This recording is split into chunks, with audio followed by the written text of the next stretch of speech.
Distinguished ladies and gentlemen, Your Excellency, on behalf of the Council of Governors, I take this opportunity to welcome you to the 8th Devolution Conference, which is the first biannual Devolution Conference. And before I go forward, Your Excellency, as a good student of the Bible, I have to start properly with thanksgiving.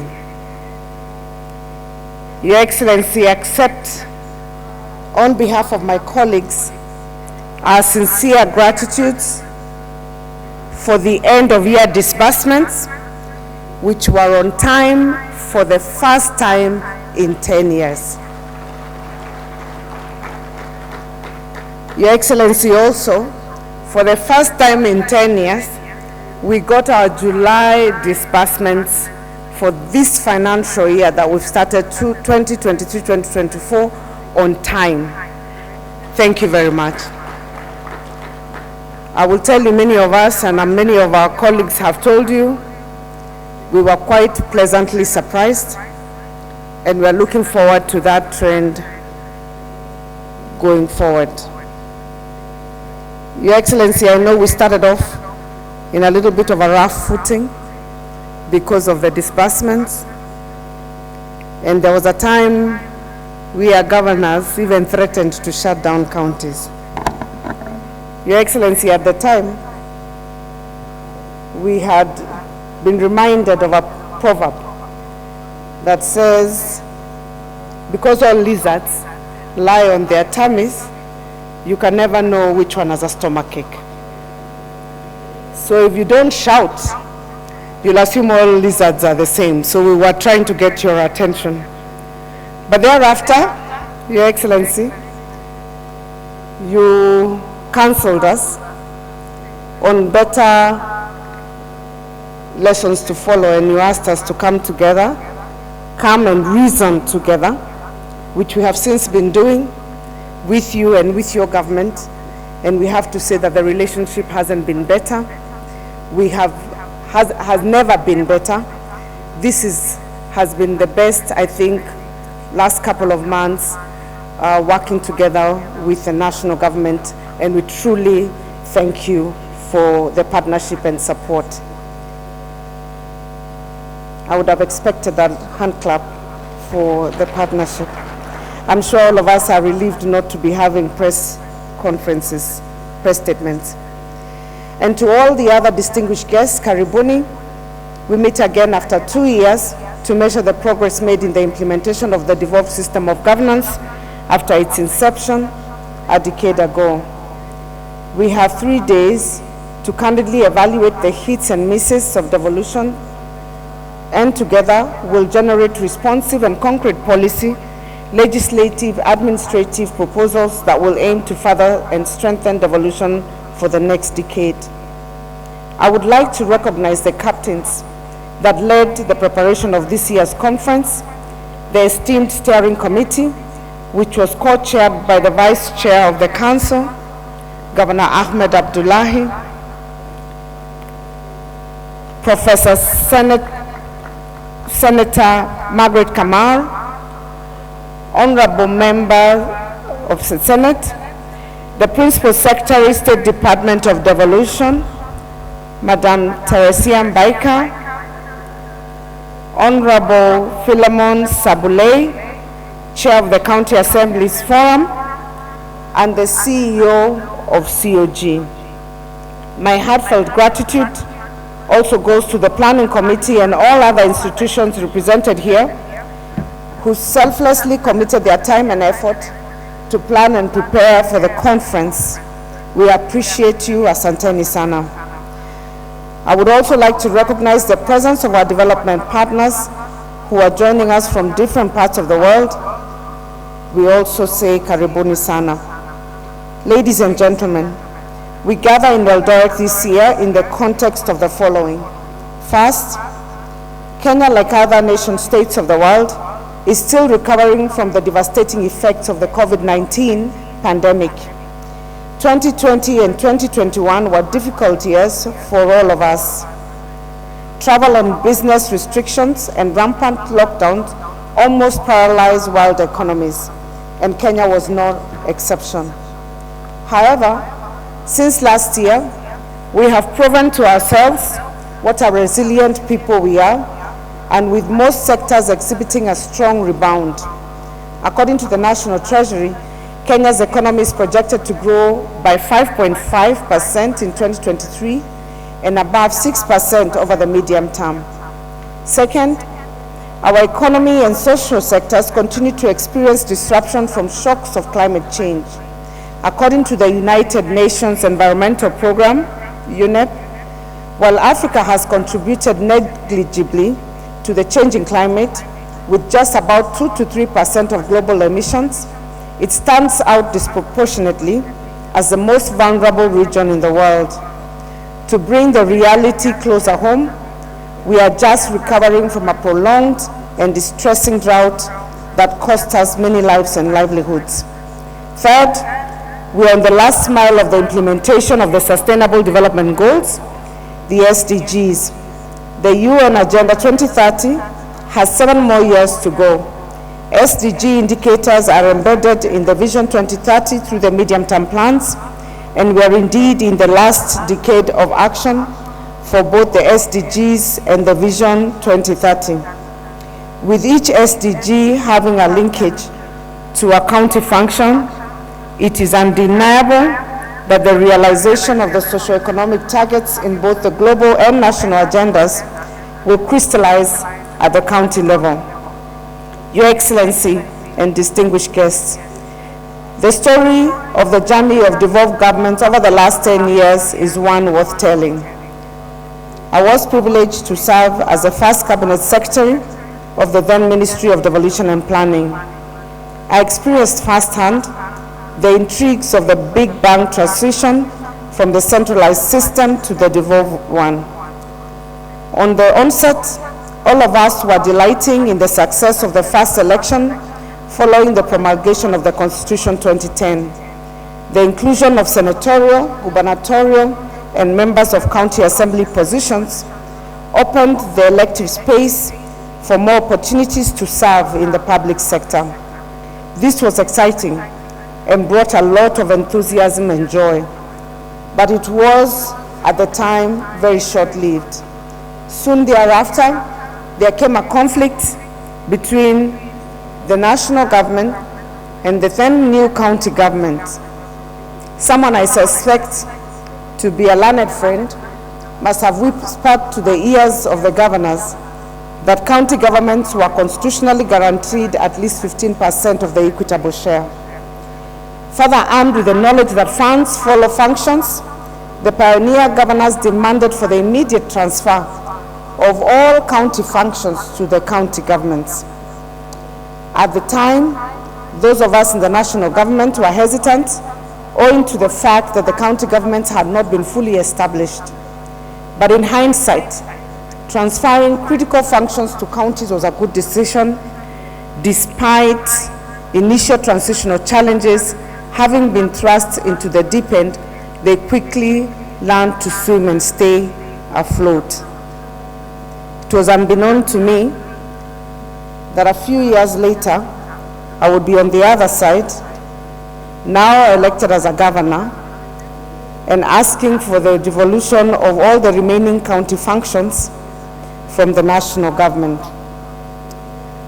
We have realized that this political space of ours is quite mobile and not fixed, and therefore we have agreed even with the Senate to continue working in harmony, because you don't know, those who are on this side as governors may end up as senators next time, and those who are members of parliament as governors, and vice versa. We anticipate that this current and third cycle of devolved governments now, having set the stage and the legal framework required, will be a performance stage the next 5 years. We are now focused on steering county governments towards the delivery of high outcome results for each of the 14 county functions. Your Excellency, ladies and gentlemen, speaking of performance and results, we have already realized many successes along our devolved journey. Let me mention but a few.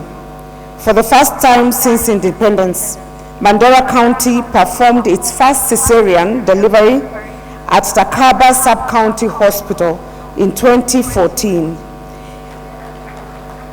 In Samburu County, maternal deaths have over the last 10 years declined by over 79% since the county government constructed housing units within the health facilities for expectant mothers to move in with their families weeks before delivery. In 2013, at the time county governments were taking over the health docket, there were only 8,466 health facilities across the country. As at the time of reading the State of Devolution Address in 2022, there were 13,722 health facilities in the counties, almost double. Many counties have improved their community health outreach, improved human resource allocation and skills, as well as improved their medical facilities to level 5, such as in Kakamega and Kirinyaga, and upgrades to level 4, such as in Waiguru. In the last decade, we have seen county health facilities offer specialized services such as dialysis, thereby reducing the burden on national referral hospitals. Regular training of community health workers and providing them with digital tools has enabled counties like Kisumu to save many lives through timely interventions such as the detection and management of COVID-19 cases, support to expectant mothers, and smooth transfer of those in need of specialized medical attention to hospital. We have witnessed significant county investment in agriculture sector since 2013. County governments are now allocating an average of 7.3% of their budgets to agriculture. The initiation of the One Cow Per Household program in the financial year 2013-2014 by Kakamega County has translated into the following. In 2015, the dairy population in Kakamega County was 147,820, producing 131.7 million liters of milk annually. The dairy herd has increased to 170,000 heads of cattle, resulting in a 30% increase in milk production in that county. In 2016, extension services covered a total of 541,627 farmers. When I read the State of Devolution Address on 30th June 2023, I reported that farmers accessing extension services now in Kenya total 3,555,182. In the trade sector, as of 2022, county governments had registered 124,420 micro enterprises, 87,153 small enterprises, 34,727 medium enterprises. To support these businesses, counties have set up enterprise funds that have benefited over 7,000 SMEs through the disbursement of loans and grants. These are quantified in meat production areas such as in ASAL counties, high fish production in non-traditional counties, as well as continuously improving yields in cotton, rice, coffee, and tea growing counties, production in those counties. The Wezesha Kirinyaga Economic Empowerment Program is a county initiative whose objective is to organize farmers groups into cooperatives to enhance their capacity for the sustainable commercialization of value chain-based activities. By incorporating digitization and related technologies and aggregation centers, new income streams have resulted through chicken rearing, egg production, aquaculture, and fingerling production, dairy farming, and enhanced milk production, improved tomato farming through certified seedlings, amongst other value chains. The Wezesha Kirinyaga program has had a far-reaching direct impact on 49,697 farmers, and there are an additional 1,040 148,973 farmers who have benefited indirectly. The innovative Chuka market, which has a creation in Tharaka Nithi County, has provided emotional security for parents and enables traders with young children to better focus on their trading activities. There is so much more, like ECD improvements in Kwale. Wajir is now growing vegetables, urban planning in Vihiga powered by digital innovation, and there is a lot more that we've also seen in the video. As I tie up my quick highlights of county successes, I cannot forget to mention the fact that county governments have been at the forefront of promoting the adoption of climate-smart technologies and solutions. The county government of Kilifi is leading efforts to conserve the environment by encouraging residents to reduce charcoal use and turn to briquettes as a clean source of energy. Through the Voices of Just Climate Action Initiative, birthed from the signing of a 5-year partnership with the Clean Cooking Association of Kenya, the county has donated briquette-making machines to its 7 sub-counties as a strategy to reduce deforestation and charcoal burning. There are over 200 stories relating to best practices and innovations on the service delivery that have emerged from counties in the last decade. I cannot mention or visit our Marifa Center to witness the remarkable transformation documented in the devolved sector. Let me make a clarion call to all devolution champions. Devolved governments have faced and continue to face a myriad of challenges. Shortage of funds, misalignment of policies, laws and administrative actions, slow implementation of intergovernmental decisions, sometimes ineffective management of human capital, slow implementation of intergovernmental decisions, among numerous other factors. These setbacks collectively undermine the powers and functions of county governments. Having seen what devolved governments have achieved and realizing their potential to do much more, even faster, allow me to make a clarion call to all devolution champions. Let us be driven to grow our nation. Let us endeavor to match the aspirations of our people.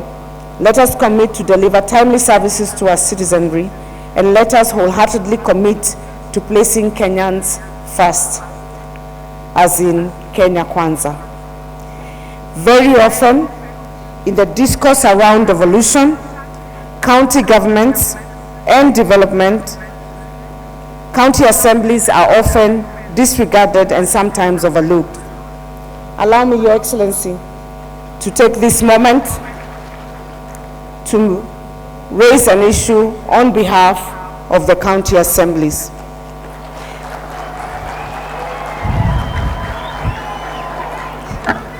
All the achievements that we have cited in devolution and much more would be unattainable without their support and indulgence.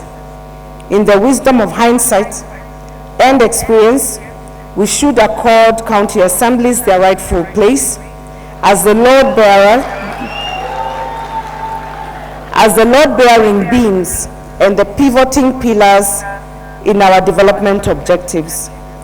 We achieve this by first, Your Excellency, and I know that you're very much in support of this, first accepting their full autonomy so that they can be granted separate autonomy from county governments. And it will also ease a lot of pressure on our side as governors so that we are always not push and pulling between the county assemblies and the county governments. The second thing, Your Excellency, is that as the government strives to excel from the bottom up, county assemblies are in fact the footprint of government for Mwananchi. Their community obligations, Your Excellency, as you well know, may not be sufficiently captured in their job descriptions. Yet their remunerations has been reduced over the year. Your Excellency, you can imagine those who are county assembly members in the previous and then again to be re-elected, only to come and find that their terms had been reduced. I know, Your Excellency, that you're wise, you're kind, you're long-sighted, you're visionary, your resolve is all that is required. And Your Excellency, all I can say is that for the county assemblies,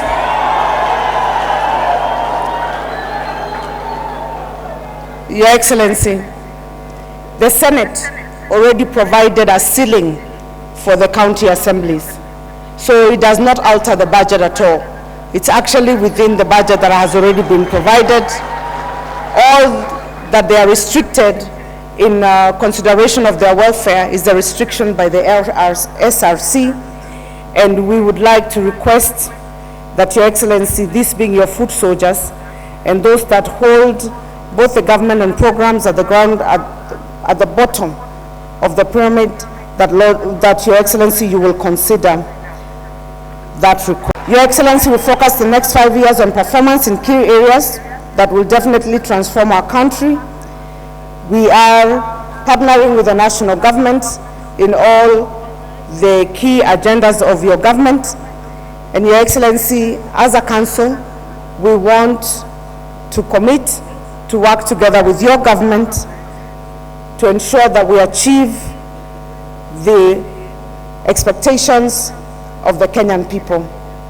As I conclude, let me take this opportunity to convey immense gratitude to our partners who have supported this conference, the United States government, especially the platinum partners, Safaricom PLC, Kenya Commercial Bank, AMREF, and all our other partners. Thank you for your magnanimous contributions to this conference. Your Excellency, you are beyond a platinum partner for us in this conference. The national government supported way above our expectations through the Office of the Deputy President, and we thank you very much. Distinguished guests, I wish you all fruitful discussions in the coming days of the conference.